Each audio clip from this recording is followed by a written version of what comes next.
참 좋으신 예수님, 오늘 이 아침에도 반가운 주님의 음성을 듣습니다. 우리 삶의 한 줄기 빛과도 같은 그 생명의 물과도 같은 그 주님의 음성과 말씀 앞에 귀를 기울이며 다시 한번 새롭게 변화를 받기를 원하오니 주여 이 시간 저희들을 불쌍히 여겨 주시고 생명의 빵을 먹여 주시옵소서. 예수님으로 인하여 새롭게 뜨게 된 눈을 가지고 세상을 바라보며 우리에게 주신 그 사명과 우리가 감당해야 될 일들을 그 우선순위를 잘 분별하여 오늘도 예수님을 믿는 참 제자답게 살게 하여 주시옵소서. 우리를 시험에 들지 않도록 인도하여 주시옵소서. 예수님의 이름으로 기도드립니다. 아멘. 안녕하십니까. 선한제자교회 성도 여러분, 2023년 7월 19일 수요일 아침이 밝아오고 있습니다. 오늘 84번째 이야기 마지막 시간이죠. 새 창조와 안식 제목과 비슷하죠. 순서만 바뀌었는데 새 창조와 안식이라는 제목으로 요한복음 19장 41절 42절 짧지만 두 절 말씀이지만 우리 함께 읽고 말씀을 묵상하도록 하겠습니다.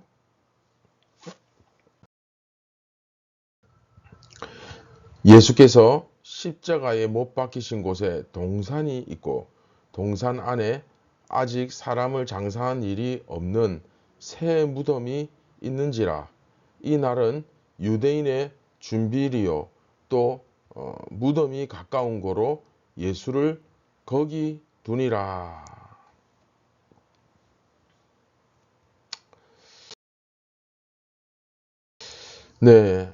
조금 전에 우리가 읽었듯이 예수님께서 십자가에 못 박힌 곳에 동산, 그렇죠? 동산이 있다고 되어 있죠. 그런데 예수님께서 잡히신 곳도 동산입니다. 그럼 왜 동산이란 표현을 썼을까요? 이건 앞에서 이미 다 배웠죠. 하나님 나라의 영토, 그렇죠. 또 재창조, 또 에덴 동산, 이런 것들을 떠올리게 하는 그 에덴 동산을 연상하라고 하는 그 표현인 거죠. 그렇죠. 그리고 이날은 유대인의 준비일이었습니다. 쉽게 말하면 그 안식일이었죠. 그 안식일이었다는 것을 강조합니다. 즉 예수님께서 뭐 하셨다? 안식하셨다. 그 무덤에 들어가셨는데 안식하러 들어가셨는데 아직 사람을 장사한 일이 없는 새 무덤에, 그렇죠? 그 동산에 있는 새 무덤에 들어가셨다라고 되어 있습니다. 즉 예수님께서 인간적인 눈으로 보면 어떻게 됩니까? 버려지셨다. 그냥 땅에 묻히셨다. 이렇게 볼 수 있지만 근데 이런 개념이 아니라 뭐 하셨다? 안식하셨다. 예수님만의 그 거룩한 장소에 안식하러 들어가셨다라는 그림을 이제 보여주는 거죠. 그런데 이게 조금 아이러니한 게 또 요한복음에 나타나는 그 역설 그 특징이라고 할 수 있는데 대제사장과 그 무리들이 보기에도 이건 상당히 마음에 드는 방식이었을 것이다 라는 거예요. 그러니까 예수님께서 그 무덤에 아무도 장사 지내지 않은 그 새 무덤에 들어가셨는데 이게 이제 대제사장들과 그 무리들이 볼 때도 상당히 좋은 카드예요. 왜냐하면 이렇게 부정한 시신이 다른 시신들이 안장된 곳에 함께 안장을 하면 어떻게 되겠습니까? 그렇죠. 그 기존의 시신들이 이제 부정해지겠죠. 부정해진다고 당시 유대인들은 생각했습니다. 어쨌든 이 시신들이 하나님의 돌보신 가운데 이렇게 있는데 하나님의 저주를 받아서 죽은 이 시신, 이들이 저들과 함께 들어간다.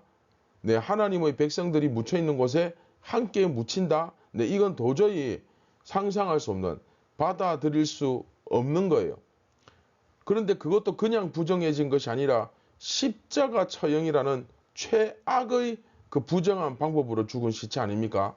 그러다 보니까 뭐 이건 얼마든지 유대인의 입장에서는 이해가 되죠.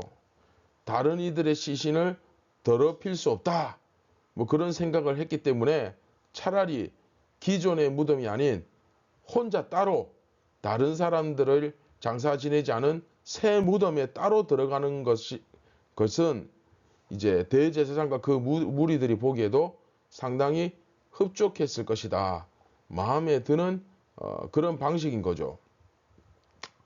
하지만 요한은 이것을 거꾸로 이제 반대로 이야기하고 있는 거예요. 영적인 눈을 뜨고 보면 어떻습니까? 예수님은 저들과 함께 묻히실 분이 아닌 거죠. 그렇죠? 누가 여러분 진정한 죄인입니까? 누가 정말 부정한 자입니까? 대제사장과 그 무리들이 이렇게 보기에는 예수님이 죄인이고 예수님이 가장 비참한 시체고 그리고 뭐 나머지 사람들은 의인이어서 죄인의 시신이 의인의 시신과 함께 있을 수 없다. 뭐 그렇게 생각할지 모르지만 진짜 팩트는 실제는 뭡니까? 본질은 뭡니까? 예수님 홀로 의인이시고 나머지는 전부 죄인이죠. 예수님 외에는 전부 다 용서받아야 될 죄인입니다. 구원이 필요한 죄인입니다. 그 그림을 여기서 그려주고 있는 거죠. 그래서 이번 이야기 전체 말씀을 한번 요약해 본다면 요한은 이것을 통해서 예수님의 죽으심은 죄로 인한 죽으심이 아니라 새로운 창조를 이루시는, 자, 이 내용은 다 배웠죠. 그리고 그 창조를 완성하시는 죽음이었고 그리고 그 완성 이후에 주어지는 안식이었다 하는 것을 여기서 보여주고 있는 겁니다. 하나님께서 천지를 6일 동안 창조하시고 제7일 날 쉬셨던 것처럼 예수님도 이 모든 창조를 이루시고 안식으로 들어가신 것입니다. 그리고 이제 다음 이야기에서 다룰 부활의 메시지가 이제 드디어 선포되게 되겠죠. 자, 오늘은 여기까지 하도록 하겠습니다.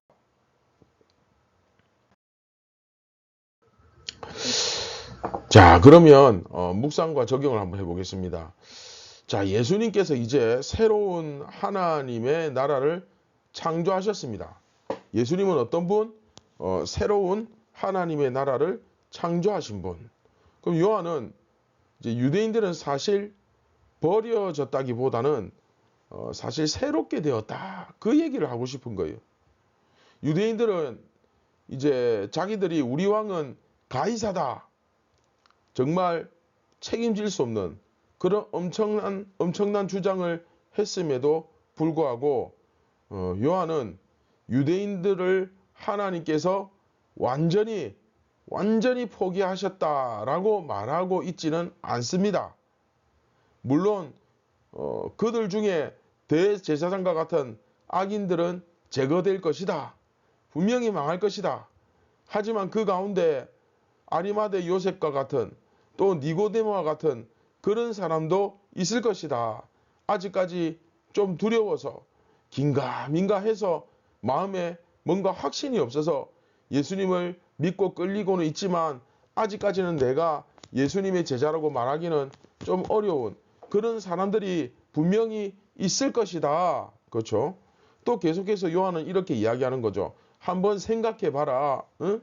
베드로 예수님의 제자라고 했지만 다른 사람들 앞에서 나 제자 아니야 라고 공개적으로 그렇게 했지 않느냐. 그 사람들이나 우리나 비슷비슷한 거다. 지금 저 우리 동족들 중에는 아직도 예수님을 믿으려고 하는 그 가능성이 있는 사람들이 저렇게 있다. 숨은 제자들이 있고 믿을 가능성이 상당히 농후한 가능성 아주 높은 니고데모와 같은 그런 사람들 있다. 그렇게 이야기하고 있는 거죠. 지금 이 사람이 그러니까 요한이 이야기하는 거예요. 요한이 일부에서 유대교를 얼마나 그렇죠? 신랄하게 비판했습니까? 그런데 지금 여기서는 뭐라고 합니까? 정말 이 사람이 그 사람이 맞나 싶을 정도로 유대인들을 향한 지금 소망을 품고 있는 것을 오늘 바로 본문에서 우리는 확인할 수 있습니다. 물론 요한은 우리가 너무나 잘 아는 요한복음 3장 16절, 그렇죠? 하나님이 세상을 이처럼 사랑하셨다. 자, 여기서 세상은 유대인들이죠. 예수님을 믿지 않는 유대인들이 1차적으로 세상인데, 자, 결국 이 얘기입니다. 그런데 하나님께서는 그 세상을 어떻게 하셨다? 사랑하셨다. 분명히 그 세상 가운데, 그 유대인들 가운데 심판받아야 마땅하지만 또한 예수님께로 돌아올 자들도 있다라는 그 믿음을 요한은 버리지 않은 것입니다. 이게 요한복음 3장 16절의 의미죠.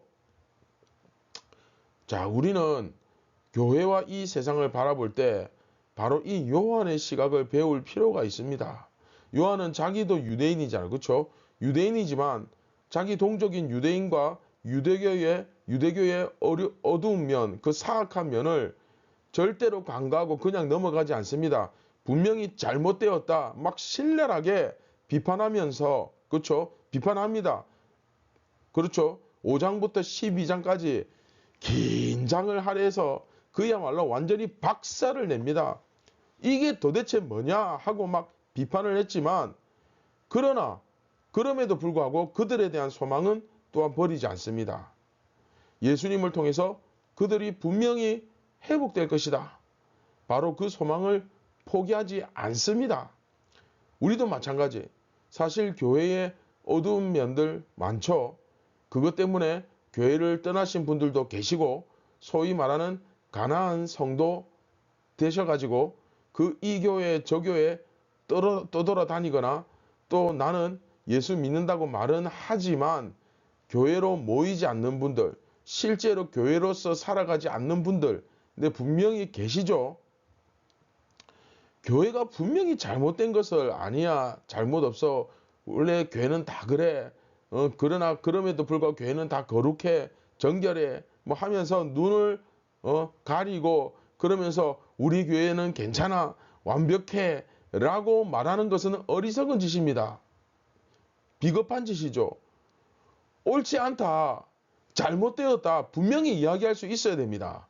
요한도 유대인으로서 유대교를 신랄하게 비판하잖아요. 그렇죠? 네, 맞습니다. 교회가 잘못된 것이 있으면 먼저 잘못되었다, 저거는 죄다, 부끄러운 일이다 라고 분명하게 말하는 것이 옳은 일입니다. 물론 내 좁은 식견을 가지고, 얼마 배우지 않은 성경 말씀을 가지고 함부로 비판하고 판단해서는 안 되죠. 그러나 이제 이것은 모든 사람들의 수준이 비슷하다고 봤을 때 누구나 옳고 그름을 분별할 수 있는 그 영적인 식견과 기본적인 수준을 갖추었다고 봤을 때, 그렇죠, 구분할 수 있는 영적인 어른이 되었다면, 그렇죠. 그러나 이것은 또한 비난을 위한 비난이어서는 또한 안 되는 겁니다. 정말 중요하죠. 이 문제를 어떻게 해결해 나갈 수 있을까? 어떻게 하면 이 변화를 일으킬 수 있을까? 어떻게 하면 하나님의 백성으로서 회복될 수 있을까? 그렇죠? 이것을 고민하는 노력이 분명히 있어야 하는 거죠. 이게 또 바로 우리가 잘 아는 개혁주의 정신 아닙니까? 고인 물, 그렇죠? 썩은 물이 되지 않도록 하기 위해 끊임없이 자기 자신과 자기가 속한 교회를 개혁해 나가는 것. 이게 바로 그리스도인의 참된 모습이죠. 자, 말씀을 맺도록 하겠습니다. 우리가 이 세상 불신자들에 대해서도 마찬가지. 우리는 세상의 죄악을 지적하고 드러내야 됩니다. 세상이 잘못되었고 하나님 앞에 범죄하고 있음에도 불구하고 세상은 원래 그래, 괜찮아, 그렇게 말하지 않는 것은 옳지 않죠. 그런 것까지도 뭐 사랑으로 눈 감아준다? 그건 사랑이 아니라 공범이죠. 그렇죠? 오히려 그들에게 회개를 촉구하는 것이 맞습니다. 그러나 단순히 그들을 비난하고 우리 속에 있는 그 분노를 막 폭발시켜가지고 그냥 속 시원하게 욕 한번 해주고, 그런 우리의 속 시원한 느낌을 위한 것이 아니라는 거예요. 그것을 위해서 우리가 저들을 비판하는 것이 아니라는 겁니다. 저들을 구원하기 위해서 저들의 죄를 드러내는 것이지 우리가 그냥 단지 속 시원함을 위한 것 아니라는 거예요. 우리 다 배웠지 않습니까? 그렇죠? 전도라는 것은 언제나 당신은 죄인이기 때문에 하나님의 심판 앞에 놓여 있다는 사실을 알려주지 않습니까? 그것으로부터 시작하잖아요. 그들의 구원을 위해서 우리가 저들을 비판하고 저들의 죄를 지적하는 것이지, 그렇죠? 구원을 위해서. 결코 우리는 저들을 속 시원하게 한번 때려주자, 그냥 한번 손가락질 한번 해주자, 조롱 한번 해주자, 그 마음으로 세상을 비판하는 사람이 아니라는 거죠. 하나님께서 죄악으로 오염된 이 세상을 구원하고자 독생자를 주셨듯이 우리도 저들을 구원하기 위한 대가, 치를 각오해야 됩니다. 우리가 예수님의 제자로서 이 교회를 바라볼 때 예수님의 제자로서 섬기는 이 교회와 사회를 향해 어떤 태도를 지녀야 할지, 가져야 될지 다시금 생각하는 시간을 가졌으면 좋겠습니다. 또한 교회의 잘못된 모습을 바라보았을 때 그 교회를 우선 사랑해야 됩니다. 사랑하는 마음으로 비판하는 거예요. 사랑하는 마음으로 우리의 아픔을 드러내고 나도 그들 중에, 그 부패한 자들 중에 한 명이라는 사실을 깨닫고 가슴을 치며 통회하며 회개하는 거죠. 그렇죠? 그리고 이 세상에 대해서도 마찬가지죠. 세상의 잘못을 드러내는데도 마찬가지입니다. 나도 이 세상의 일부로서 이 세상이 지금 이런 식으로 흘러가면 우리 함께 모두 다 망한다. 그러므로 우리가 회개해야 된다. 이 말을 하는 사람들이 바로 누구다? 네, 그리스도인이라는 사실을 다시 한번 깨달았으면 좋겠습니다. 그리고 그러한 올바른 태도로서 주님 앞에 나아가고 함께 기도하자, 함께 회개하자 라고 말하는 그런 사람이 되어야 되겠습니다. 어떻게든 변화를 일으키고 어떻게든 하나님의 백성다운 모습을 회복하기 위한 노력이 되어야만 됩니다. 그게 그리스도인이죠. 자, 말씀을 맺도록 하겠습니다. 사랑하는 선한 제자교회 성도 여러분, 오늘 이 말씀을 묵상하는 우리 모두 다 좀 더 그런 마음을 예수님 앞에서 회복하고 잘못을 자꾸 눈 감아주는 것이 아니라 잘못을 똑똑히 우리가 보면서도 회개를 촉구하고 오히려 그 잘못을 품고 사랑하는 그러한 성도들, 예수님의 참 제자, 새 이스라엘이 될 수 있도록 함께 기도하는 시간을 가졌으면 좋겠습니다. 다 함께 말씀을 기억하시면서 우리 함께 기도하시겠습니다.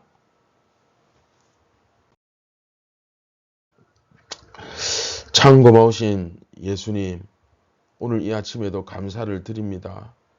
저희가 어떤 존재인지, 우리가 세상에서 어떻게 살아야 되는지 다시 한번 깨우쳐 주시고 또한 우리의 자세를 가르쳐 주시니 이 말씀 기쁘게 순종하며 따라가기를 원하오니 사랑하는 주님, 저희에게 굳건한 믿음을 주시고 이 말씀에 순종할 수 있는 용기를 주시옵소서.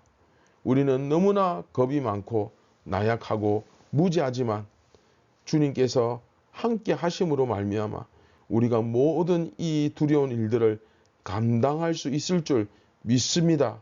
오늘도 세상의 진정한 소리가 되어 예수님의 소리가 되어 빛과 소금으로서의 삶을 감당할 수 있기를 원합니다. 주님, 저희에게 은혜를 주시옵소서. 이 모든 말씀 우리를 구원하신 예수님의 이름으로 기도드립니다. 아멘. 사랑하는 선한 제자교회 성도 여러분, 그리스도인이라는 것은 세상에서 적당히 타협하며 눈치 봐가며 그렇게 살아가는 것이 아니라 세상인 가운데서 진리를 말하는 자들입니다. 그리고 그들에게 구원 얻을 수 있도록 회개를 간절히 촉구하는 자들입니다. 오늘도 진정한 세상의 빛과 소금이 되어 내가 속한 세상을 개혁해 나가고 변화시켜 나가는 저와 여러분들이 되었으면 좋겠습니다. 오늘도 인간적으로 보면 너무나 힘들고 어렵지만 그 놀라운 변화의 삶을 살아내는 여러분들 되시기를 바랍니다. 감사합니다.